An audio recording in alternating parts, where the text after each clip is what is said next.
तुम्ही श्री विश्वांबद्दल मला सांगितले आहे, पण त्यांचे वास्तव्य कुठे असते? पण आजपर्यंत ते जेजुरीत मला कधीच कुठे दिसले नाही. त्यांचे दर्शनही मला घडले नाही. दर्शन झालं नाही असं म्हणता नाही येणार. म्हणजे मी त्यांना पाहिले आहे? होय,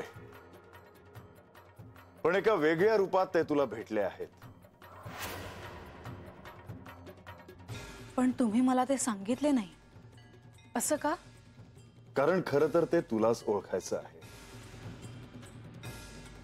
माझ्या या अवतारात त्यांचा माझ्याशी अत्यंत जवळचा असा संबंध आहे. म्हणजे हा एक संकेत आहे आणि मला त्याचा अर्थ ओळखायचा आहे. मला त्याचे प्रयोजन ठाऊक नाही.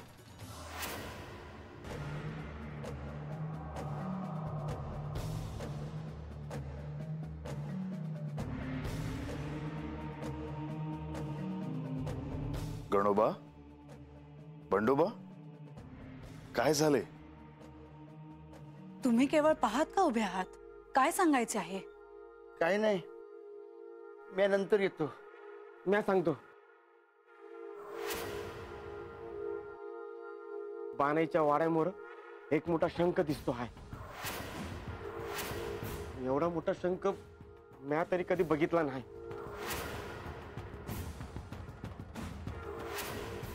याचाच अर्थ या शंखामध्ये उभयतांचा अखंड निवास आहे. श्री विष्णवे नमः, श्री विष्णवे नमः, श्री विष्णवे नमः. या शंखात गंगा ठेवून शिरोधरावरती गंगा पडताच मनुष्याच्या सर्व चेतना जागृत होऊन साधक श्री विष्णूंच्या अधिक जवळ जातो. शंख हा श्री महालक्ष्मी देवींचा बंधो मानला जातो. मी हे सर्व तुला का सांगतो आहे असा प्रश्न पडला असेल ना? वयजी बानू, हे सर्व श्रवण करून तुला जर काही स्मरण झालं तर तुझा विजय होईल. पर मला असं वाटतं का मी हे अगोदर ऐकलेलं आहे, पर तुम्ही अजून सांगा जी. श्री विष्णूंनी जो शंख धारण केला आहे त्याचे नाव पांचजन्य आहे, जो युद्धाच्या घोषणेसाठी सुद्धा उपयोगात आणला जातो. प्रत्यक्ष कुबेराच्या हातीही शंख आहे. म्हणूनच ज्याच्याकडे शंख आहे आणि त्याचे नियमित पूजन होते त्याला धन, धान्य, यश, कीर्ती, आरोग्य तसेच सर्व सौख्य प्राप्त होते. पवनाय नमः, पांचजन्याय नमः, पद्मगर्भाय नमः, अंबुराजाय नमः, पांचजन्याय विद्महे पद्मगर्भाय धीमहि तन्नो शंख प्रचोदयात्.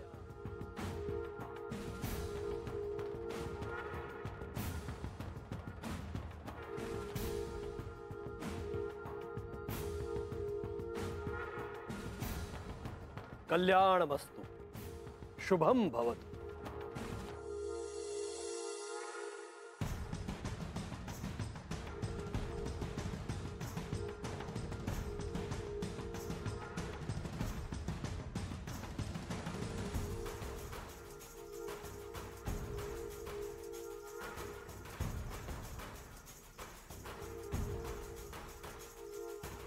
बानूच्या वाड्याबाहेर एक भव्य शंख येतो. त्याचा आवाज सगळीकडे घुमतो आणि मला त्याची कल्पनाही नाही. म्हाळसा, हे घडताना मलाही त्याची कल्पना नव्हती. आता तर बाणाईच्या वाड्याकडे लोक पण यायला लागले आहेत. म्हणजे जेजुरीत आता ही सगळी चर्चा होणार. बानूच्या वाड्यासमोर एक भव्य शंख प्रकट झाला. तिला देवीचे स्वरूप मिळणार. लोक याला दैवी चमत्कार समजणार आणि मी मात्र हे सारं निमूटपणे पाहत राहायचं. पण त्याआधी हे का घडलं ते आपण समजून घेऊया. या तुम्ही. काही घडलं तर कळवा. होय.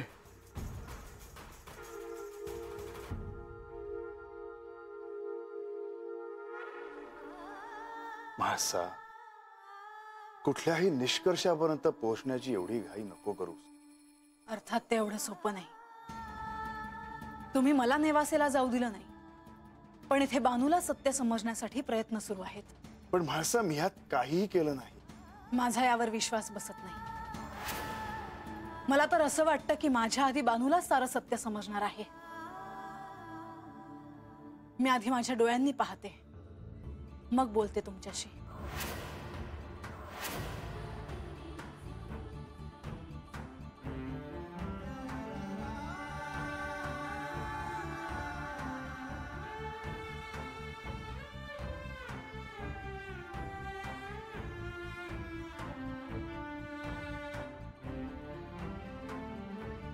म्हाळसा, तू जर हे समजून नाही घेतलंस तर खरंच तुझ्या आधी बानूला सत्य कळेल.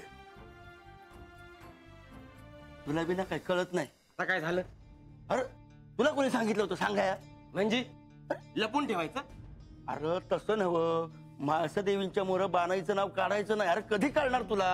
अरे पर त्यांना सांगितलं नसतं तर त्यांना समजलं नसतं का? अरे आता तुला कसं सांगू? अरे त्यासनी समजलं असतंच, तर देवामोर तंटा बरा दिसत नाही. हा बरोबर बरोबर. आता मोहरल्या येळेला ध्यानात ठेव. बाई बाई. चला आता कामाला लागूया.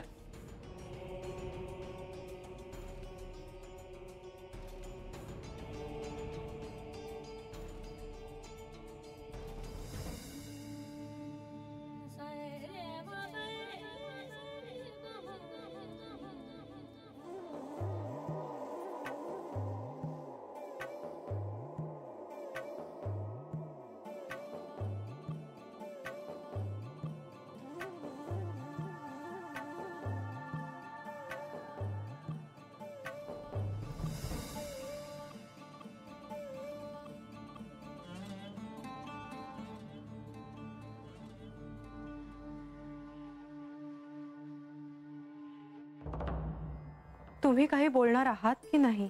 देवी, ह्यावर मी काय बोलणं अपेक्षित आहे? देवेंद्र हे सगळं कशासाठी करत आहेत हे तुम्ही देखील जाणता. हो, आणि तसं झालं तर त्यामुळे आपल्याला देखील लवकरात लवकर क्षीरसागरी जाता येईल. म्हणजे देवेंद्रांचं हे वर्तन तुम्हाला चुकीचं वाटत नाही तर? आज न उद्या बानू किंवा म्हाळसा देवींना हे सारं कळणारच आहे. मग ते लवकर कळलं तर त्यात वाईट काय आहे? कारण ध्येय जरी उचित असलं तरी ते मिळवण्याचा मार्ग अयोग्य आहे. देवी, मला ठाऊक आहे की माझं हे मत तुम्हाला आवडलेलं नसणार, परंतु मला माझ्यावरचे दायित्व पूर्ण करायचे आहे आणि त्यासाठी देवेंद्रांचं हे वर्तन थांबवणं अत्यंत आवश्यक आहे. परंतु त्यासाठी तुम्ही स्वतःहून त्यात हस्तक्षेप करू नये असं मला वाटतं. श्री खंडेरायांनी जर तुम्हाला विचारलं तरच तुम्ही स्वतःचं मत मांडावं, नाहीतर जे घडतं आहे ते घडू द्यावं. परंतु देवी,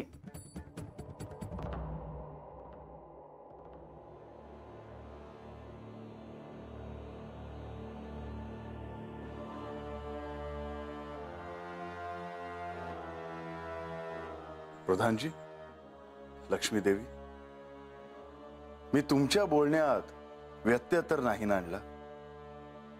नाही. परंतु ज्या अर्थी तुम्ही इथे आला आहात त्या अर्थी नक्कीच तुम्हाला एखाद्या महत्वाच्या विषयावर बोलायचं आहे देवा. होय, इंद्रदेवाने बानूला अक्षय करंडा भेट दिल्याचे तुम्हाला कळलेच असेल. हो, त्याबद्दल ऐकलं आहे. त्यांना कल्पवृक्षाकडून तो प्राप्त झाला आहे, ज्याच्या सहाय्यानं बानू तुमच्याशी संवाद साधू शकते. इतकेच नाही तर इंद्रदेवाने बानूला शंखाबद्दल देखील सारं काही सांगितलं आहे. बाणाईला सगळं काही कळावं हा त्यांचा हेतू आहे हे ह्यातून स्पष्ट आहेच. परंतु देवा, आता देवेंद्रांचं धाडस दिवसेंदिवस वाढत चाललं आहे.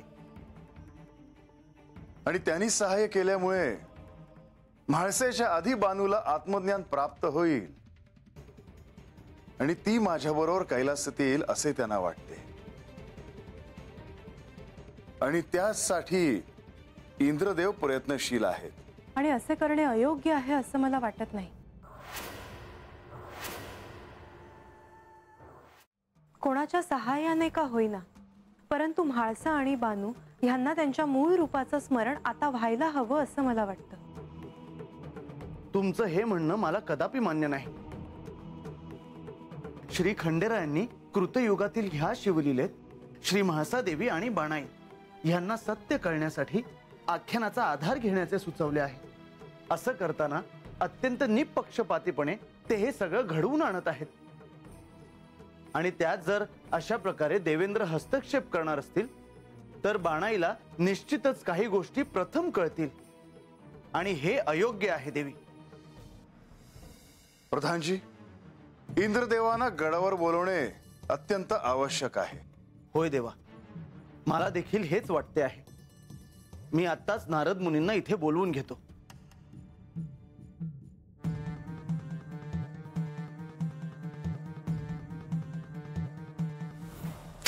नारायण नारायण. प्रभो, माझ्याकडून काही अपराध घडला का? नाही मुनिवर, पण मुनिवर, तुम्हाला एक अत्यंत महत्वाचे कार्य करायचे आहे.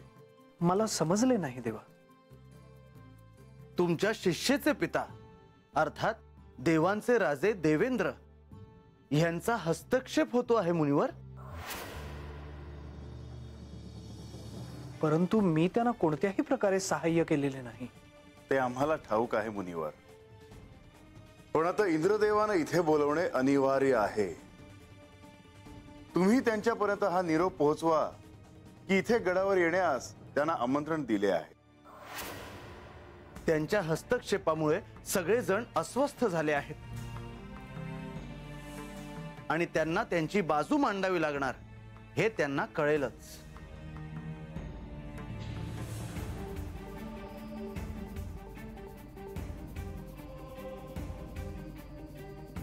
माझ्या कन्येला मानाचे स्थान मिळवून देण्यासाठी मी जे काही प्रयत्न करतोय त्याची सुरुवात तरी चांगलीच झाली.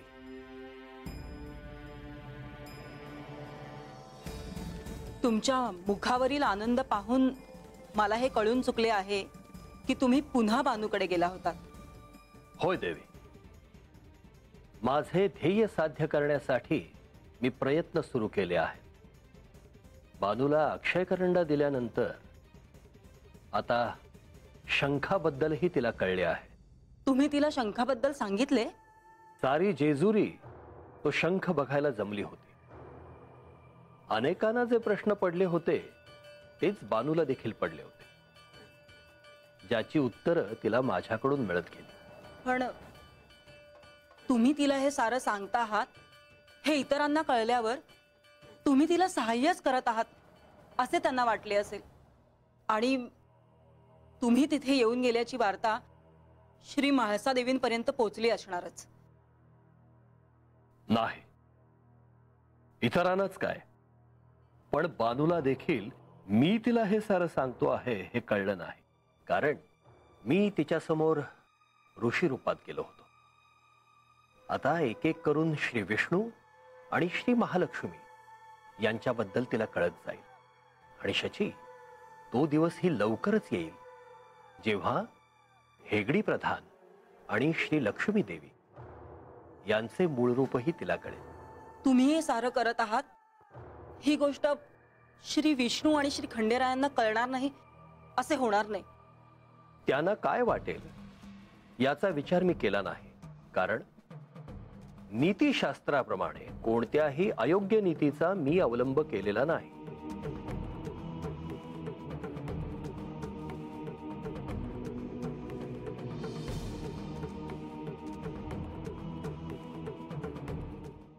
अख्ख्या जन्मात जे ऐकलं नाही, बघितलं नाही, ते आज बघतो या, ऐकतो या. मला तर काय बी कळणार झालंय बघ. मला तर वाटतं या मी सपानच बघतीया. एवढा मोठा शंख? अरे ते महाराज जे सांगत होते ते अजून बी कानात घुमतंय बघ माझ्या. पर ते महाराज कोण कुठलं काय बी कळणं झालंय बघ. पर काय काय कळना, ओळखीचं वाटलं. त्यांचं दिसणं बोलणं पुन्हा सारखं तरी हाय. पण हे समजा तुलाच का सांगितलं असं? हा? मी आता वेगळाच विचार करते हाय. हे समज हत झालं पर गडावर समजलंच असल. म्हाळसा देवीसनी हे समज नाही आवडायचं.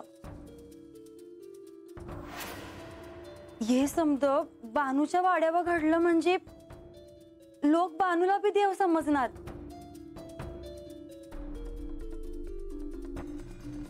हे कसं चालेल म्हाळसा देवीसनी? त्या समद्याचा विचारच म्या नाही केला. परत आता देवासनी विचारल म्या का ह्या समद्याला काय म्हणावं, म्या काय करावं. पर तुला कधी आणि कसं विचारायला मिळणार ग? विचारल म्या, पर कसं? आता गडावर आख्यान होईलच की, तवा विचारल. आणि आम्हाला बी सांग देव काय म्हणाल ती. वय सांगल. आन शंख आला आणि दिसनास बी झाला तर काय म्हणावं याला?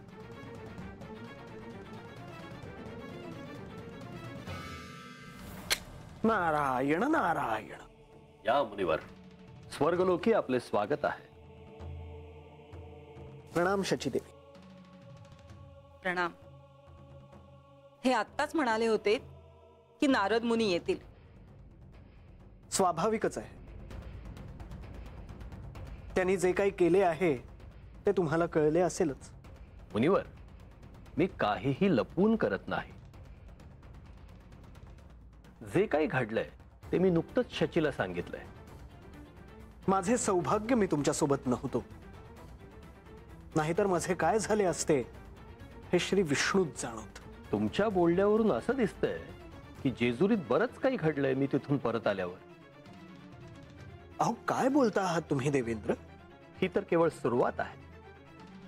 त्यापेक्षा जे पुढे घडणार आहे, किंबहुना आपण मिळून जे घडवणार आहोत याविषयी बोलूया. मला यात कुठल्याही प्रकारे सहभागी करून घेऊ नका. बर, अहो काय बोलता आहात तुम्ही? आपण तुम्हाला तात्काळ जेजुरी गडावर बोलवले आहे. बघा, मी म्हणाले नव्हते असंच काहीतरी घडेल.